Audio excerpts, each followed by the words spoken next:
শান্তি। 13/6/2024 প্রাতঃমুরলি। ওম শান্তি। বাপদাদা মধুবন। আজকের বাপদাদার অমূল্য মহাবাক্য হচ্ছে, মিষ্টি বাচ্চারা, প্রথমে প্রত্যেককে এই মন্ত্রটি ঘষে ঘষে পাক্কা করাও যে তোমরা হলে আত্মা।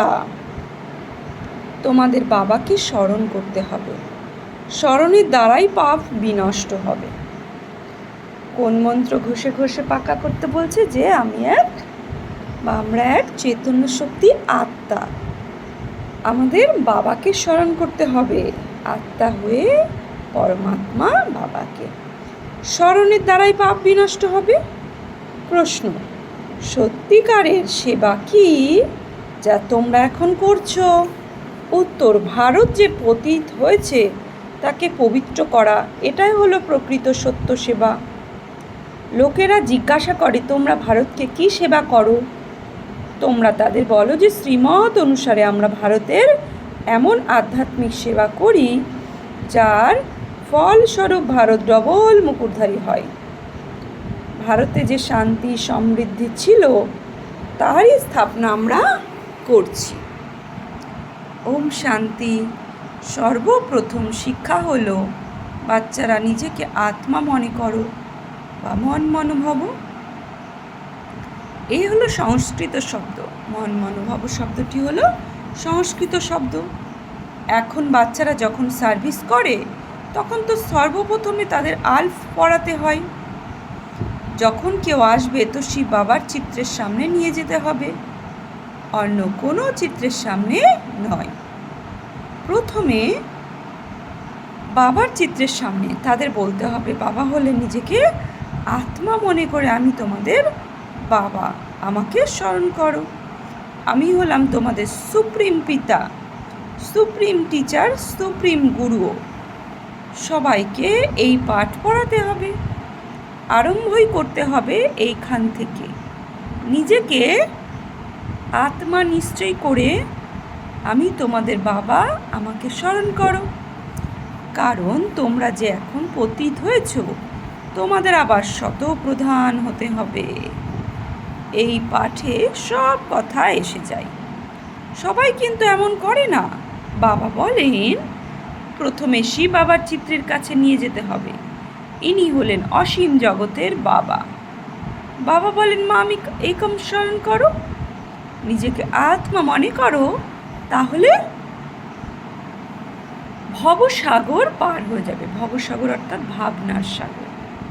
আমাদের ভাবের অর্থাৎ সাগর, ভাবের সাগর, যেখান থেকে আমাদের কিনারা হয়ে যাবে, পার হয়ে যাব। স্মরণ করতে করতে পবিত্র দুনিয়ায় তো পৌঁছেই যাবে। এই শিক্ষা অন্তত পক্ষে 3 মিনিট করে ঘন্টায় ঘন্টায় পাক্কা করতে হবে। বাবাকে স্মরণ করেছো? বাবা, তিনি বাবাও আবার রচয়িতাও। এই রচনার রচয়িতাও তিনি। রচনার আদি মধ্য অন্তকে জানেন, কারণ তিনি হলেন মনুষ্য সৃষ্টির বীজ রূপ। সর্বপ্রথমে তো এই কথা নিশ্চয়ই করতে হবে, বাবাকে কি স্মরণ করো? এই নলেজ বাবাই দেন। আমরা বাবার কাছ থেকে নলেজ প্রাপ্ত করে তোমাদের প্রদান করি। বলছে সবার প্রথমে এই মন্ত্রটি পাক্কা করতে হবে, নিজেকে আত্মা মনে করে বাবাকে স্মরণ করো, তাহলে সনাথ হয়ে যাবে। এই বিষয়েও বোঝাতে হবে। যতক্ষণ এই বিষয়টি বুঝবে না ততক্ষণ এগোবে না।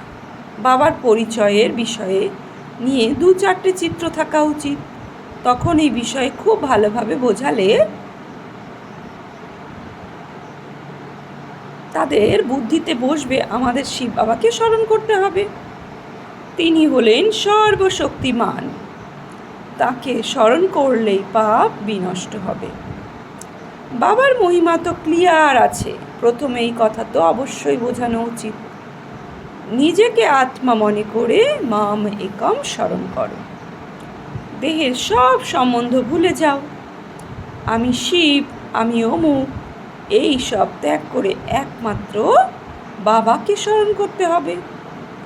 সর্বপ্রথমে বুদ্ধিতে এই মুখ্য কথাটি বসাও, তিনি হলেন বাবা। তিনিই পবিত্রতা, সুখ আর শান্তির উত্তরাধিকার।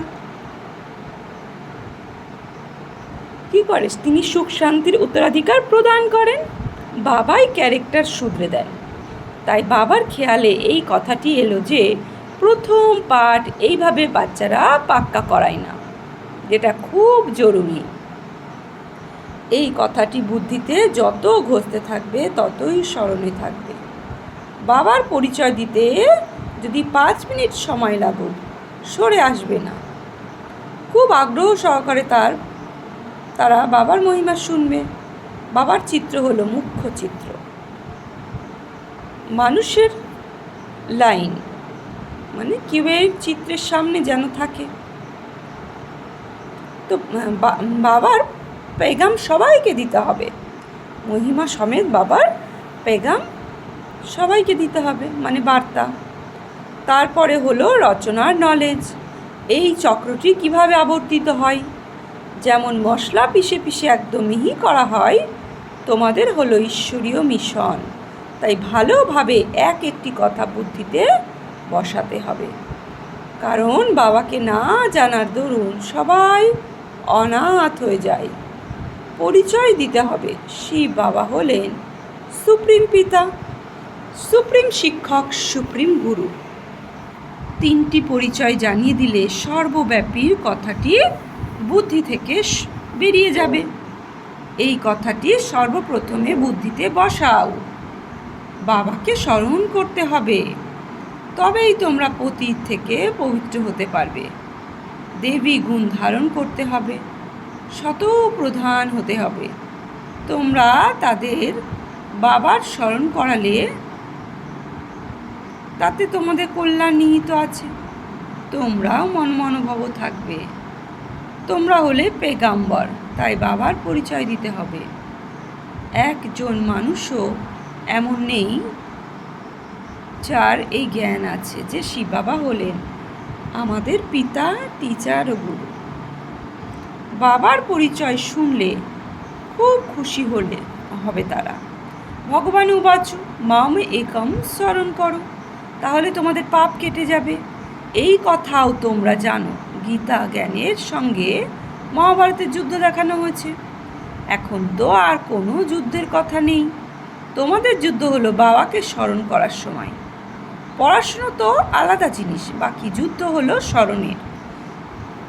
যুদ্ধ হলো কোন সময়? স্মরণের সময়। কারণ সবাই হলো দেহ অভিমানী। তোমরা এখন দেহী অভিমানী হয়ে উঠেছ। যারা বাবার স্মরণে থাকে সর্বপ্রথমে এই কথা পাক্কা করাই, বলছে সর্বপ্রথমে এই কথা পাক্কা করাও। তিনি হলেন পিতা, টিচার, গুরু। এখন আমরা তার কথা শুনবো নাকি তোমাদের কথা? বাবা বলেন, বাচ্চারা এখন তোমাদের পুরোপুরি শ্রীমত অনুযায়ী চলতে হবে শ্রেষ্ঠ হওয়ার জন্য। আমরা এই সেবাই করি, ঈশ্বরীয় মত অনুসারে চলো, তাহলে তোমাদের বিকর্ম বিনষ্ট হবে। বাবার শ্রীমত হলো এই যে মম একম স্মরণ করো। সৃষ্টিচক্রের কথা যে প্রথমে বোঝানো হয় সেও তারই মত। তোমরাও পবিত্র হবে এবং বাবাকে স্মরণ করবে। তো বাবা বলেন আমি সঙ্গে নিয়ে যাব। রুহানি পান্ডাও হলেন বাবা, তাকে স্মরণ করা হয়। হে পতিত পাবন, আমাদের পবিত্র করে এই পতিত দুনিয়া থেকে নিয়ে চলো। তোমরা নিয়ে চলো। তারা হলো দৈহিক যাত্রা পান্ডা, আর ইনি হলো আধ্যাত্মিক পান্ডা। বাবা আমাদের আধ্যাত্মিক পান্ডা। শিব বাবা আমাদের পড়ান। বাচ্চারা বাবা তোমাদের বলেন চলতে ফিরতে উঠতে বসতে বাবাকে স্মরণ করতে হবে। এতে নিজেকে ক্লান্ত করার প্রয়োজন নেই। বাবা দেখেন কখনো বাচ্চারা সকলে এসে যায় তো নিশ্চয়ই ক্লান্ত হবে। সকালে যদি এসে যায়, বাবা বলছে নিশ্চয়ই ক্লান্ত হবে। এটা তো হলো সহজ মার্গ। জোর নিশ্চয়ই বলছে জোর করে বসবে না, ঘুরে ফিরে প্রাতঃ ভ্রমণ করতে করতে খুব আগ্রহ সহকারে বাবাকে স্মরণ করো। মনের ভিতর বাবা বাবা শব্দটি যেন উথলে উঠতে থাকে। বাবা নামে ধ্বনি তাদেরই উথলে উথলে উঠবে। যে প্রতিক্ষণ বাবাকে স্মরণ করতে হবে, আর অন্য যা কিছু বুদ্ধিতে স্মরণে আছে সব বের করে দেওয়া উচিত। বাবার সঙ্গে অতি ভালোবাসা ও প্রেম যেন থাকে। ফলস্বরূপ অতীন্দ্রিয় সুখের অনুভব হতেই থাকে। তো অতীন্দ্রিয় সুখের আমাদের ফলস্বরূপ কি অতীন্দ্রিয় সুখের অনুভব হতেই থাকে। যখন তোমরা বাবার স্মরণে ব্যস্ত হবে তখন তমপ্রধান থেকে শতপ্রধান হয়ে যাবে। তখন তোমাদের খুশির কোনো সীমা থাকবে না। এই সব কখনো বর্ণনা বলছে, এইসব কথাই এখানেই বর্ণনা হয়। সেই জন্য বলাও হয় অতীন্দ্রিয় সুখের কথা জানতে হলে গোপীদের কাছে এসো, জিজ্ঞাসা করো। যাদের স্বয়ং ভগবান পড়াচ্ছেন, ভগবান ও বাচু আমাকে স্মরণ করো। বাবার মহিমাই বর্ণনা করতে হবে। সদ্গতির উত্তরাধিকার তো একমাত্র বাবার কাছেই প্রাপ্ত হয়। সবারই অবশ্যই সদ্গতি প্রাপ্তি হয়।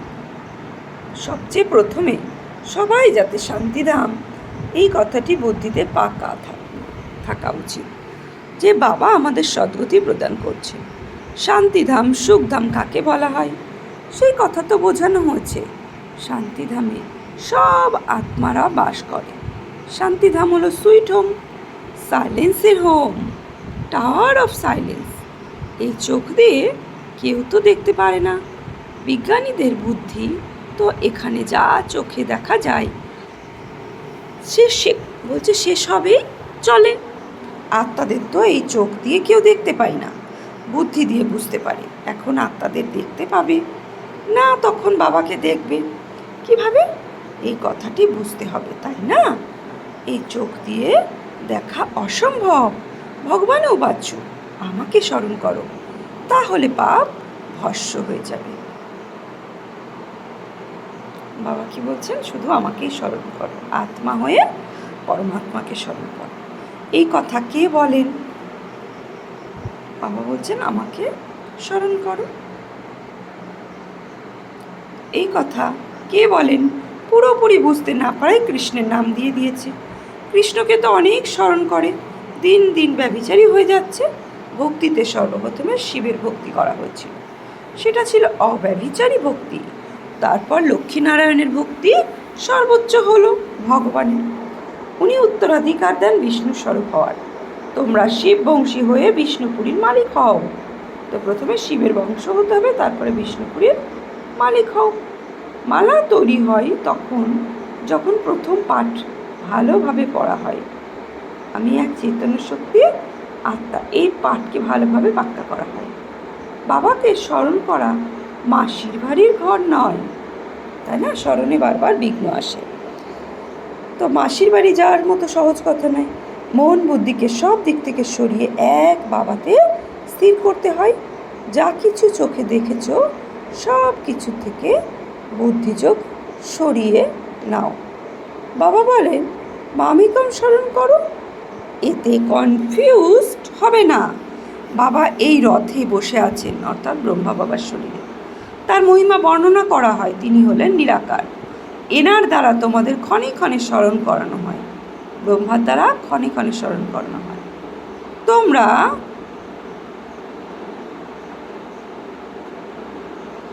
মনোভাব হয়ে থাকো, অর্থাৎ তোমরা সবার উপকার করো।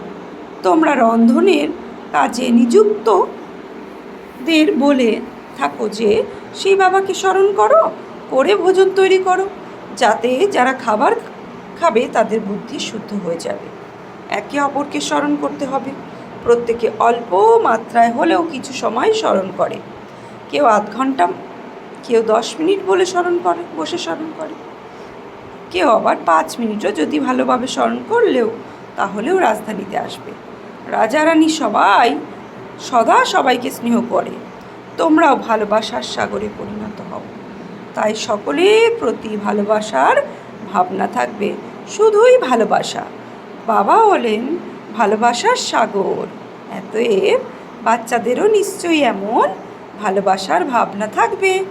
তবে সেখানেও এখন এমন ভালোবাসা থাকবে।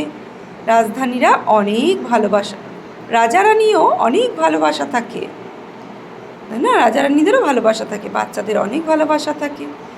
সেই ভালোবাসা এই সীমিত জাগতিক নয়। এখানে তো ভালোবাসার নাম নেই, শুধু রয়েছে মার। সেখানে এই কাম কাটারি রূপী সিংহাসন থাকে না। তাই ভারতের মহিমা অপরাম অপার গাওয়া হয়ে থাকে। তাই ভারতের মহিমা কি অপরাম অপার। ভারতের সন্তান পবিত্র দেশ অন্য কোথাও নেই। বাবা বলছেন অন্য কোথাও নেই। এই দেশ হলো সর্বশ্রেষ্ঠ তীর্থস্থান। বাবা এখানে এসে সবার সেবা করেন, সবাইকে শিক্ষা প্রদান করেন। মুখ্য হলো পড়াশুনো। তোমাদের অনেকেই জিজ্ঞাসা করে তোমরা ভারতে কি সেবা করো, তাহলে বলো তোমরা চাও ভারত পবিত্র হোক। এখন ভারত পতিত, তাই না? তো আমরা শ্রীমত অনুযায়ী ভারতকে পবিত্র করি। সবাইকে বলি বাবাকে স্মরণ করো। তো পতিত থেকে পবিত্র হতে হবে, এই জন্য আমরা আধ্যাত্মিক সেবা করি। ভারত যে সর্বোচ্চ ছিল, শক্তি শান্তি সমৃদ্ধি ছিল, পুনরায় সেই রূপে পরিণত করছি শ্রীমত অনুসারে, কল্প পূর্বের মতন ড্রামা প্ল্যান অনুযায়ী। এই কথাগুলি ভালোভাবে স্মৃতিতে রাখো। মানুষ চাই বিশ্ব শান্তি হোক, সেই কাজই আমরা করছি। ভগবানও বাঁচু। বাবা আমাদের অর্থাৎ বাচ্চাদের বোঝান, কি বুঝিয়ে থাকেন, আমি পিতা, আমায় স্মরণ করো। এই কথায় বাবা জানেন তোমরা কেউ ততক্ষণ স্মরণ করো না বাবাকে, এতেই পরিশ্রম আছে। স্মরণের দ্বারাই তোমাদের কর্মাতীত অবস্থায় আসবে। তোমাদের স্বদর্শন চক্রধারী হতে হবে। এর অর্থ কারো বুদ্ধিতে নেই, শাস্ত্রে কত কথা লেখা হয়েছে। এখন বাবা বলেন যা কিছু পড়েছ সেসব ভুলে যেতে হবে, নিজেকে আত্মা মনে করতে হবে। এই জ্ঞানই সঙ্গে যাবে, আর কিছু নয়। এ হলো বাবার পড়াশুনো, এই নলেজ সঙ্গে যাবে। তার জন্য চেষ্টা চলছে। ছোট ছোট বাচ্চাদেরও কম ভেবো না, যে বয়সে যত ছোট ততই সুনাম অর্জন করতে পারে।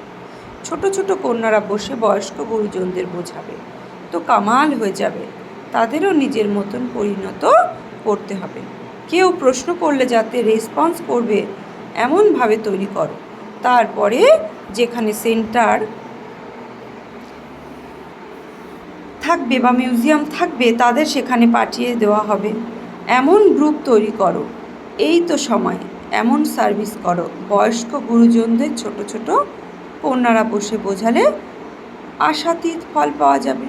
কেউ যদি জিজ্ঞাসা করে তোমরা কার সন্তান, বলো তো আমরা শিব বাবার সন্তান। তিনি হলেন নিরাকার, ব্রহ্মার দেহে এসে আমাদের পড়ান।